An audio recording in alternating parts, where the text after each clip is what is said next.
Hello and welcome to this short tutorial on how to use Open Methods PopFlow's Pop Search and Select to display third-party data in Web Bui. This workflow that we're about to build will be showing order data for customers looking to track their order, better known as Wizmo or Where's My Order. This workflow can be used in a couple of ways. It can be triggered from a customer choosing an option in the IVR that says, hey, I want to see where my order is. Or it can be initiated by pushing a button or using a drop-down on an Oracle Service Cloud incident or contact. So let's go ahead and get started.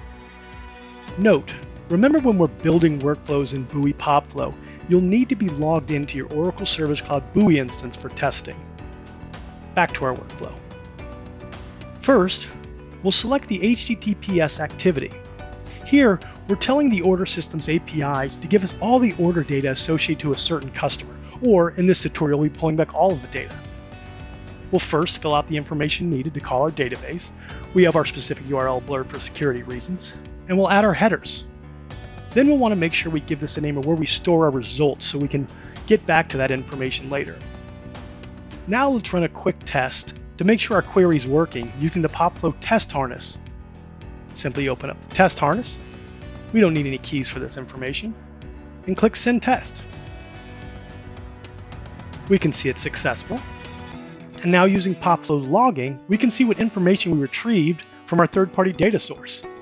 We can kind of look deeper into this information and see what we got back. Using this information, we can choose which pieces of data we'd like to display in our Pop Search and Select. Now this is important.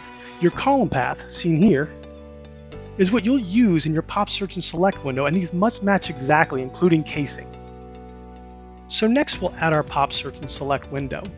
Here, on Success, we'll say, open up a Pop Search and Select. We'll give it a title. And we'll add the field we'd like to see. For this, let's use 4 fields: order number, product, description, and tracking info.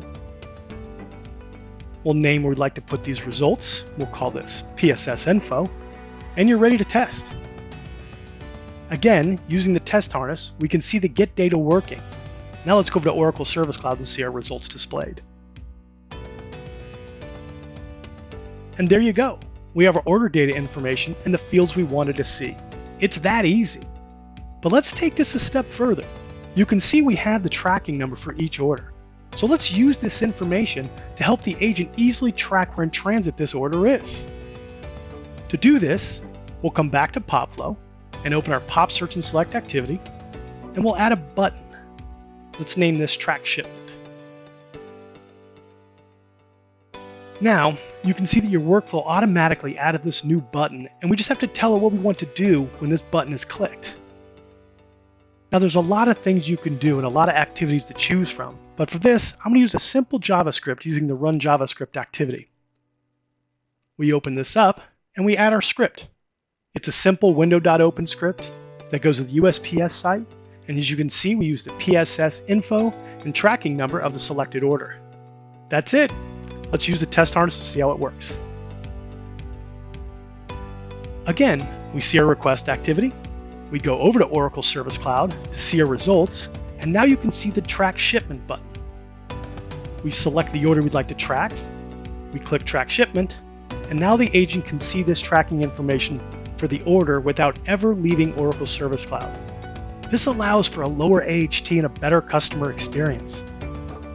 And that's it, you're done. You can now simply copy and paste this into any existing workflow, or use the next workflow activity to call this request into a current workflow that you have. And that's how you use Open Methods PopFlow's Pop Search and Select to display third-party data in Web Bui. Thank you for watching our short tutorial, and as always, if you have any questions with this or any other workflow, please contact your SC or the Open Methods support team, and we'd be happy to help. Thank you again.